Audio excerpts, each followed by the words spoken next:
This is our opportunity to publicly express our gratitude to Vice President Joe Biden and to President Barack Obama for believing in our community health centers and for moving forward with the promise of accessible and affordable health care to millions of Americans. Warm Nat Golden, our great American and the champion of America's health center, our Vice President,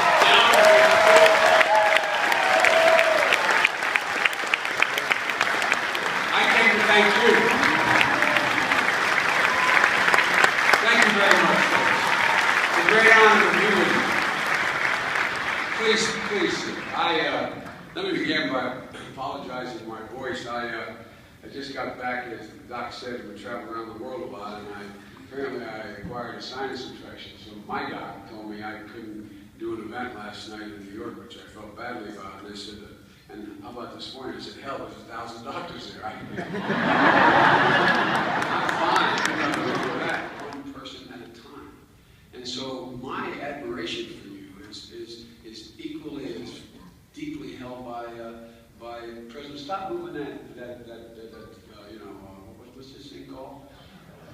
Teleprompter. Barack always kids me. He says, Joe Biden, he said, I'm learning to speak without a teleprompter. Joe's learning to speak with one.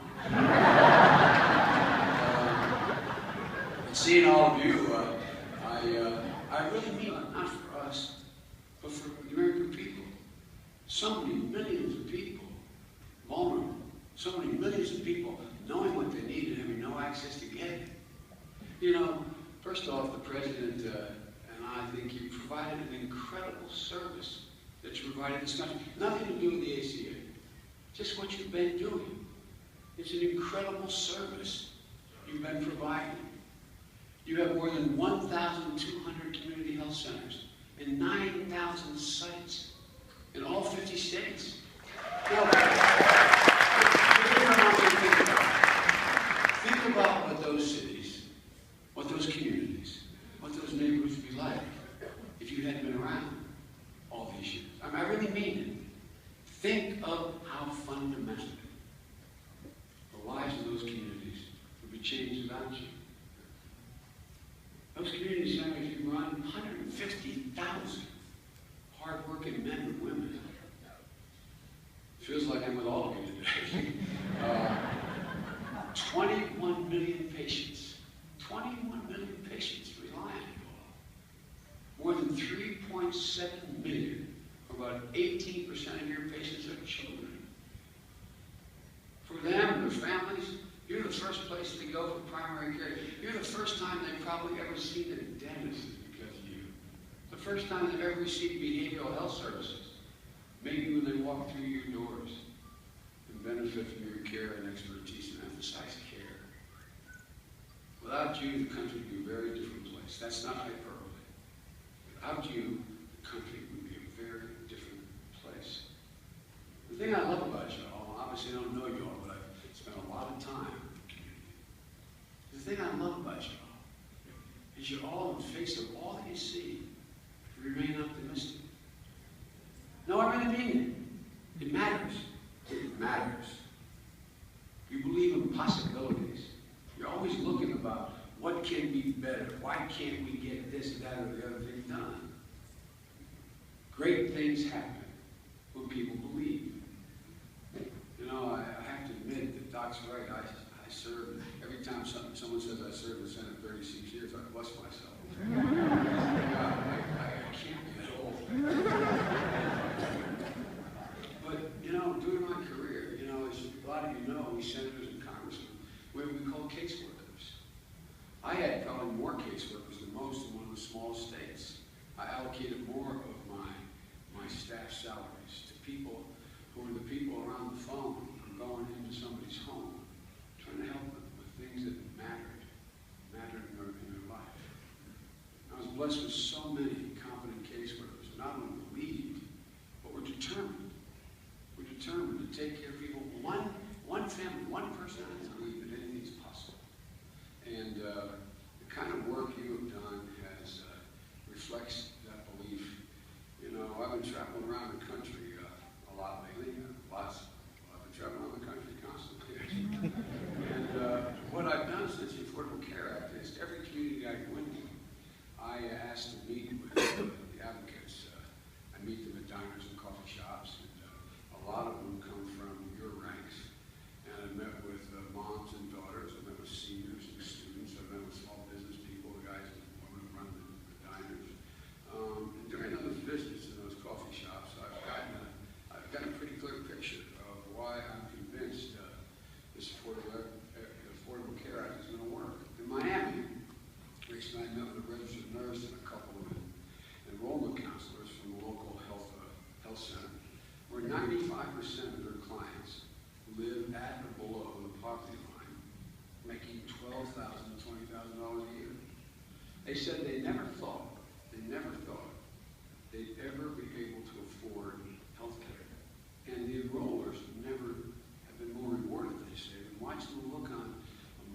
doctor's face or a young person's face when they say, you're covered, you're okay, you can afford this.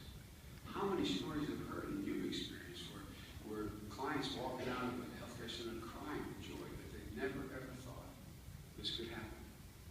But since December, that particular center has enrolled dozens of people a day. And their clients, as I said, are, just never thought this could happen. One of the things we underestimate most, keep that where it is, one of the most things we underestimate most, to me, it's not, I think, the Affordable Care Act, the single most incredible gift it's given to people is it's given to them a sense that it's lifted a weight off their shoulders about, it's given peace of mind, like nothing else good for them. How many of your clients do you know go to bed at night staring at the ceiling, wondering if, God forbid, or lean over and look at their wife, and if she gets breast cancer, what happens? Or what happens when my children get sick? Am I going to be able to sleep in this house the next night after this all happens? Am I going to be able to afford to be here? Am I going to lose my home? Am I going to lose my sense of well-being? And I think the single biggest thing we do is we give people peace of mind. We give them peace of mind. I hear that more than anything else. In Phoenix, I remember community health center workers who were once in the shoes of they got off to a slow start. The president was as frustrated as anyone you ever knew. But it's basically fixed. And just in the last quarter of 2013, you helped 2 million people in the face of that confusion. You helped them. You helped them enroll. They walked through your doors, or they reached out to you in the community, and you made a difference. You answered the questions. You walked them through the enrollment process. More than 5 million people now have signed up for private health plans.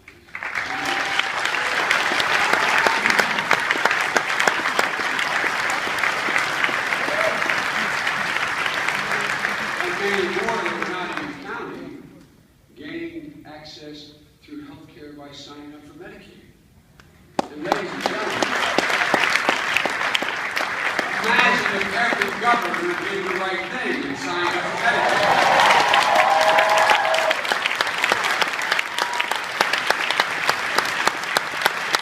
I am convinced, as a practitioner of the so-called art of politics, that they all will, over the next several years, they will not be able to sustain the heat. Here's the deal, folks. None of this would have happened without all of you.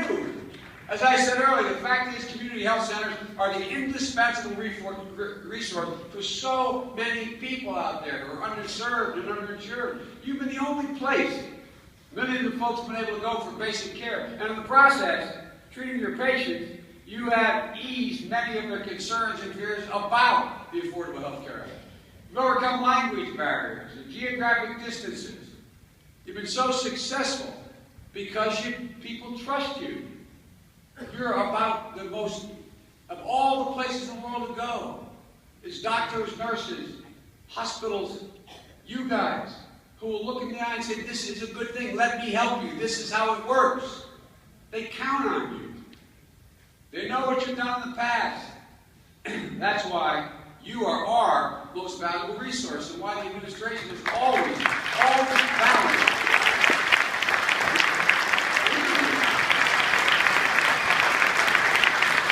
It's not hyperbole to suggest we have always valued, never doubted the services you provided. The President put me in charge of the Recovery Act, which is almost a $1 trillion piece of legislation that pulled us off the brink in the beginning of the administration. We invested in that act $2 billion toward capital financing, operating costs for community health centers, to build new facilities.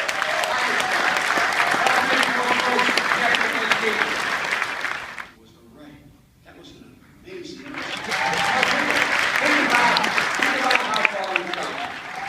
think about how far we've come. From the beginning of my career, for the first 2/3 of it, there was still another group of people out there, another party said, health care is a privilege. It is not a right. As recently as this last last campaign, my opponent and the president's opponent talked about these people, they expect this help. What an outrageous notion. But think about it. It was the centerpiece of the debate just in the last presidential election. But the most incredible thing about the health care bill is this is the first time in American history we have, at least legislatively, ended the debate. Health care is a right, not a privilege.